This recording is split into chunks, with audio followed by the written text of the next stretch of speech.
Hey there, YouTube. This is Clay of Clay's Chevys. And while I'm waiting for paint to dry, I decided to break out this old Star Wars kit I bought. Don't know where I got it. Might have got it on eBay.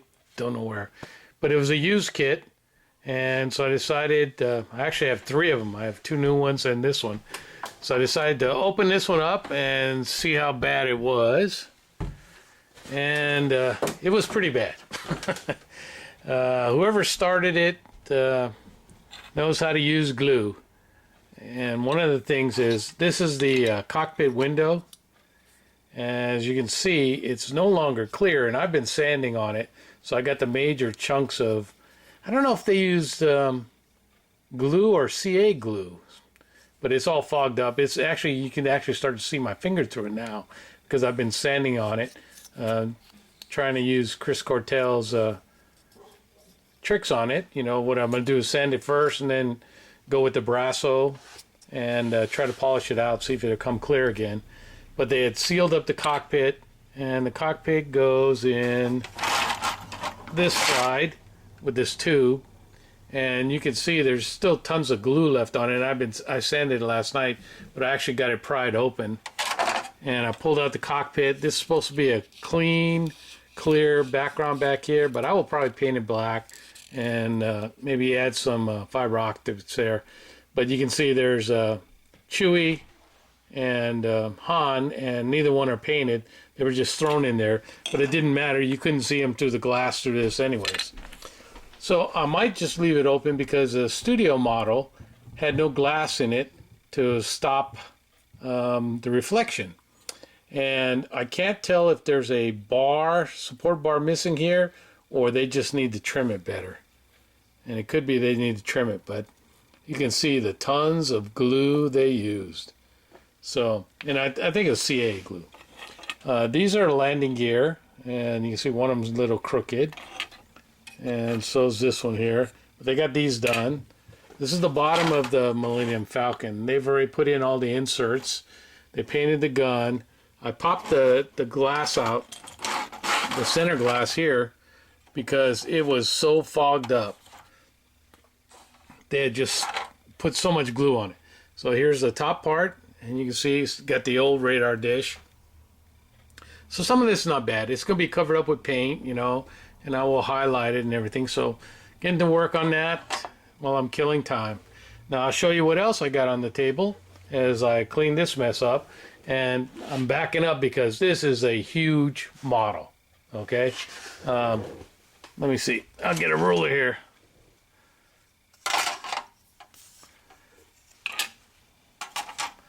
So this is a 1 foot ruler. You can see. So it's, I think it's like supposed to be like 18 inches or something like that, fully built. So it's pretty big, you know. See that? Okay. So this is the old school. I think AMT Ertl, and I think MPC put it out at one time. I don't know. But this one is AMT Ertl one. So now I have three of them. One's still in the wrapper. So, all right. Let me get the kits. Show you what I'm doing.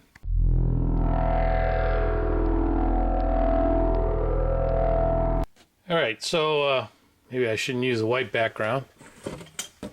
Let me use my dirty desk background. This is a 62 Impala convertible, and I started this years ago. I've got three of them. Now, look at the window frames. This one's a little crooked, and I got one that's broken in half, and then I got one that's perfect. That's why I had three of them. I had to buy three kits to get one that was good. So my friend has a real 1-to-1 62 Impala. And these things have been stripped multiple times, and I've finally got up the guts to respray them. And you can see this one came out really good. I haven't even color sanded it yet, but it's nice and shiny. See there? Nice and shiny. So this is number 2. I had to number them so I wouldn't get them all mixed up. This one has the good windshield frame. Notice how straight it is. It's not broken in half. And it also came out really nice, white. See that? So just got to color sand it and clear it. So before I tried spraying again, I watched Little Joe's videos, and it's easy to hear people tell you how to paint, and I've tried it, and I end up with runs or blotches or something like that. But actually to see how he does it, see how somebody does it live or on tape, and not only watch him do it, but have him describe what he's doing, helped a lot. So Little Joe, thanks a lot. So that was, this is number one, okay? And then on the third one, I just painted it blue. So again, this one, I got a little bit of fogging in there. I might have got a little too heavy-handed with the paint. A lot of the fogging started to come out after it sat. So it's only been sitting a day, so I'm gonna let it air out a little bit longer. Here's the hood. I just got to flip it over and do the backside. So this one's number 3. So I had already 1 and 2. I had the interiors done. So this is going to be the interior for number 2. And you can see I put the pins in there for the shift, gear selection, and the turn signal. So I just got to paint the end of the turn signal indicator, and got all the gauges painted up and everything. Hold on, let me grab everything else.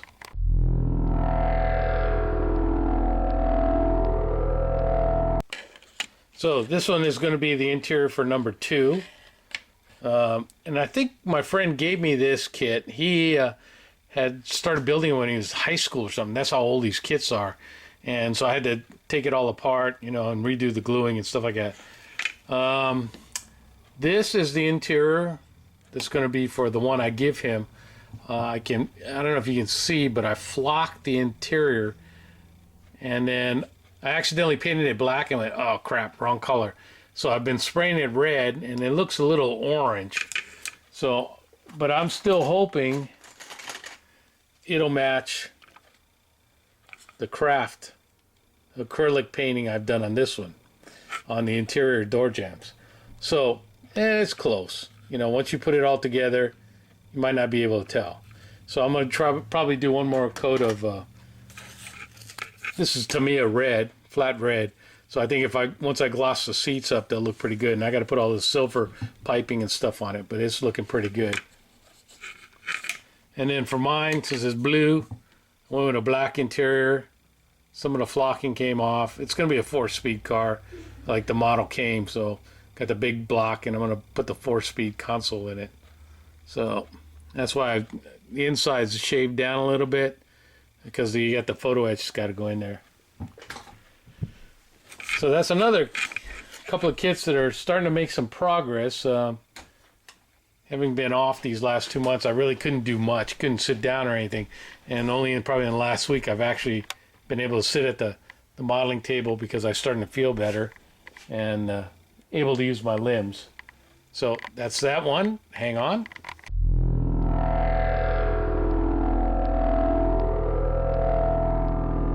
And this is the let's see, M48 patent. Yeah. And I started this with Chris Cortell like a bazillion years ago. And then Dirk Pitt was building his and making it look like the Rat Patrol German tanks. And so his is all yellow. And in his last video, what was he working on? Oh, he was working on Commander Scott. And in the background, you can see the road wheels of his tank is still on his desk. He hasn't finished it. Well, I'm just like him. So I just reputtied, resanded. Going to have to put another coat of Tamiya Nano black on it.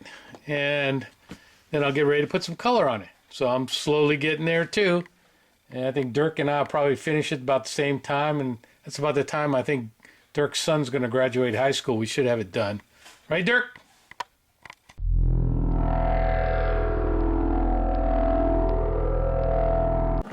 And one more Hangar Queen that I'm trying to finish up. This is the Cylon Raider from the first Battlestar Galactica. Been putting on the black paint. Still have a lot more to go. And then I'm going to touch up the gray. And then I'll gloss coat it and put the decals on.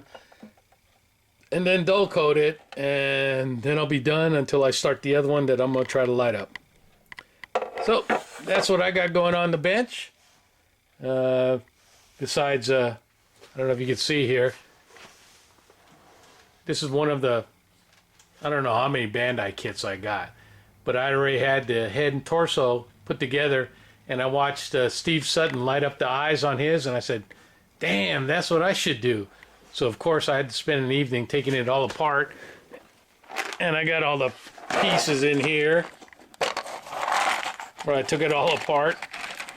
And Steve used the decals on his torso, and I saw how much he struggled with the decals, and I noticed that most of it's going to be covered up anyways, so I used the stickers. And you know what? The stickers look real good, and I don't have to mess with them. I just stuck them on there and look pretty good. So any of you guys are going to build the 3CPO, I'd recommend, if you're going to use the torso, just use the stickers and don't mess with the decals. So that's all I got, guys. I've been watching everybody's videos. I only comment on a few, you know, because I've watched so many. But people are doing a great work. Spent, what was it, last Thursday, I think it was? Or maybe Saturday with the Styrene Syndicate. I was, we had a Google Hangout and did some building. Got to talk to some folks and meet some folks. And had a good time, Gil. We're going to have to do that again. Hopefully, supposed to be going back to work next week. So we'll see how we do there and how much pain I'm in. And if I have to retire or not, because I'm too stinking old. So, for now, guys, that's it. We'll see you later.